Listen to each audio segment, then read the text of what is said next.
Hello viewers, আসসালামু আলাইকুম। আশা করি আল্লাহর রহমতে সবাই অনেক ভালো আছেন। ভিউয়ার্স, আজকের ভিডিওটি খুবই ইম্পর্টেন্ট এবং গুরুত্বপূর্ণ হতে যাচ্ছে তাদের জন্য যারা বাহিনীতে চাকরি করতে যাচ্ছে, হোক সেটা সেনাবাহিনী কিংবা নৌবাহিনী কিংবা বিমান বাহিনী বা আদার্স যে কোনো বাহিনী হতে পারে। তো আজকের মেন যে টপিকটি সেটি হচ্ছে আসলে বাহিনীর মেডিকেল কেমন হয়, সেনাবাহিনীর মেডিকেল কেমন হয় কিংবা নৌবাহিনীর মেডিকেল কেমন হয়।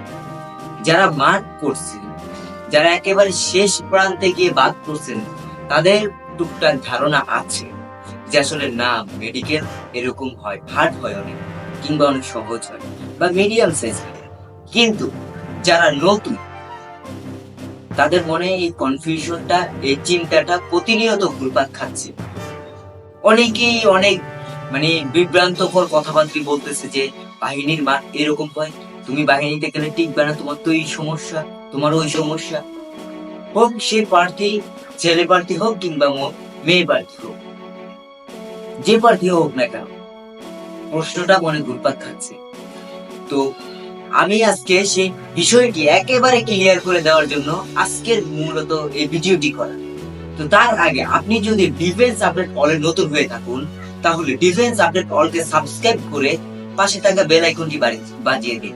কারণ হচ্ছে এই চ্যানেলে প্রতিনিয়ত ডিফেন্স রিলেটেড ভিডিওর আপডেট আপনাদের জন্য দেওয়া হয় এবং চাকরির খবর এবং চাকরির প্রস্তুতি নেওয়ার জন্য যে সকল পদক্ষেপ, যে সকল কাজগুলো করা লাগে, যে সকল জিনিসগুলো আপনাদের দেওয়া লাগে, প্রতিনিয়ত ডিফেন্স আপডেট কিন্তু আপনাদের সেগুলো দিয়ে আপনাদের পাশেই দীর্ঘদিন যাবৎ কাজ করে আসতেছে। তো ভিউয়ার্স, আজকের মূল বিষয়টি যাওয়া যাক। আজকের মূল বিষয়টি হচ্ছে যে বাহিনীর বাহিনীর মেডিকেল কেমন। বাহিনীর মেডিকেল অত্যন্ত লেভেলের হার্ড হয়, জেনে রাখ। অত্যন্ত লেভেলের হার্ড বলতে আবার ওরকম হার্ড না, একেবারে পুরা আপনার ওই যে ডিএনএ ওই সমস্ত রিলেটেড ওরকম হার্ড না। যেরকম দেখা যাচ্ছে একজন প্রার্থী শারীরিক ভাবে সুস্থ থাকার জন্য বা কিংবা ফিট থাকার জন্য যে সকল যাচাই করা লাগে, অর্থাৎ একটা মানুষ ফিট থাকার জন্য যে সকল যাচাই করা লাগে, সে সকল যাচাই কিন্তু বাহিনীর মেডিকেলে হয়ে থাকে। যেরকম দেখা যাচ্ছে যে একজন প্রার্থীর নাকের পলিপাস আছে, আবার অপর একজন প্রার্থীর অল্প বয়সে তার কিন্তু চুলগুলো পেকে যাচ্ছে। এটা কিন্তু খুব মারাত্মক একটা সমস্যা। আর আবার দেখা যাচ্ছে যে বিভিন্ন জনের বিভিন্ন সমস্যা থাকে। অনেকের গায়ে ধবল থাকে, অর্থাৎ যে সাদা সাদা চিত্রা চিত্রা দাগ থাকে। তারা কিন্তু আগে ভাগে আপনাদের আমি একটা মেসেজ দিয়ে রাখি, যাদের এরকম ধবল অর্থাৎ চিত্রা চিত্রা সাদা দাগ আছে, তারা কিন্তু বাহিনীর মাঠে টিকবেন না। অযথাই শুধু শুধু মাঠে গিয়ে লাভ নেই। লাইফে প্রচুর অনেক ক্যাটাগরির স্বপ্ন আছে। আপনার যে শুধু বাহিনীতে চাকরি করতে হবে, বাহিনীতে যেতে হবে তা কিন্তু নয়। ফ্রিল্যান্সিং আছে, আদার্স অনেকগুলো বিষয় আছে। একটা মানুষের বেঁচে থাকার জন্য শুধু যে ডিফেন্স, যে তার স্বপ্ন, তার আকাঙ্ক্ষা ঠিক আছে, যে ডিফেন্সের চাকরিটা অনেক পপুলারিটি অর্জন করেছে বা পপুলারিটি পাচ্ছে, কিন্তু যাদের করার কিছু নেই, চেষ্টা করবেন আপনি আপনার শেষ একেবারে পুরা দম বের হওয়া পর্যন্ত আপনি চেষ্টা করবেন। কিন্তু আপনি যদি তার পরেও না পারেন, তখন আপনি কি করবেন? আপনার কি জীবন সেখানে শেষ, সেখানে বন্ধ করে দেবেন? তা কিন্তু নয়।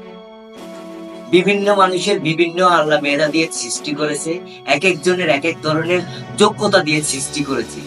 সেই ক্ষেত্রে একদিক দিয়ে পড়ে থাকলে হবে না। অনেকেই দেখা যাচ্ছে যে, ছোট্ট একটা এক্সাম্পল দিচ্ছি আপনাদের বোঝার সুবিধার্থে, যদি আপনারা অনেক কিছুই বোঝেন। দেখা যাচ্ছে যে একজন প্রার্থী, সে ছোটবেলা থেকে স্বপ্ন দেখে আসতেছে সে সেনাবাহিনীতে জব করবে, দেশ সেবায় নিজেকে নিয়োজিত করবে। কিন্তু সে সেই পথ অনুসরণ করে দীর্ঘদিন যাবৎ তার স্বপ্নটাকে পাইলে জ্বলে অনেক বড় করতেছে। সে শিক্ষাগত ভাবে প্রিপারেশন নিতেছে, শারীরিক মানসিক সকল ভাবে প্রিপারেশন নিছে, কিন্তু তার অনেক বড় একটা সমস্যা কিন্তু তার ভিতরে রয়ে গেছে। সেটা হোক মেডিকেলের সমস্যা বা তার শারীরিক সমস্যা, যে কোনো একটা সমস্যা রয়ে গেছে। তো মাঠের কম্পিটিশন কিন্তু এখন অনেক বেশি। সেই ক্ষেত্রে সে মাঠে গেল, তাকে মাঠ থেকে রিজেক্ট করে দেওয়া হলো। রিজেক্ট করার পরে সে তো আর অন্য কোন স্কিল জানে না, সে এখন কি করবে? সে ছেলেটা তো আর কিছুই জানে না, শুধু সে ছোটবেলা থেকে ডিফেন্স ডিফেন্স ডিফেন্স ডিফেন্স এই করতে করতেই কি সে পথ আগাচ্ছে। হ্যাঁ, সেটা ঠিক আছে, আপনি দেশ সেবা করবেন, দেশ সেবায় নিজেকে নিয়োজিত করবেন। দেশ সেবা শুধু ডিফেন্সের চাকরিতেই যে করা যায় তা কিন্তু নয়। দেশ সেবা কিন্তু একজন বেকার যুবকও দেশ সেবা করতে পারে, যদি তার ইচ্ছা শক্তি থাকে এবং দেশের প্রতি ভালোবাসা থাকে। তো ডিফেন্সের চাকরি করলে খুব কাছ থেকে দেশকে সেবা করা যায় এবং দেশের মানুষের পাশে দাঁড়ানো যায়। তো ভিউয়ার্স, আপনারা জানাই দেখা যাচ্ছে যে অনেকেই প্রিপারেশন ছাড়া কিন্তু মাঠে চলে যান। এই জিনিসটা খুব খারাপ। খুব খারাপ হচ্ছে যে প্রিপারেশন না নিয়ে মাঠে যাওয়া। আপনি নিয়োগ দিল, অ্যাপ্লিকেশন করলেন, হুট করে মাঠে চলে গেলেন, ডাকলো আপনাকে, মাঠে চলে গেলেন। আপনি তখন মাঠে গিয়ে বাদ পড়ে যান, তখন আপনার মনটা ভেঙে যায়। আপনার ছোটখাটো সমস্যা, ডিফেন্সের মেডিকেল অত বেশি হার্ড হয় না একেবারে, যে অনেকেই দেখা যাচ্ছে যে বলে ডিফেন্সের মেডিকেল এই সেই, ও আমি যাবি ওই হয় এই হয়, তো এরকম কিছুই হয় না। ইউটিউবে যা দেখেন বেশিরভাগ মনে করেন যে আসলে বোকাস্টিনেশনে ভরে গেছে আসলে দুনিয়াটা। কাউকে আমি ছোট করে কথা বলতে চাই না। তো আপনারা দেখা যাচ্ছে অনেকের হাত গামায়, অনেকের পাও গামায়, অনেকের নাকের পলিপাস আছে, অনেকের পাইলস আছে, হ্যাঁ, অনেকের রক্তে এইচবিএস আছে।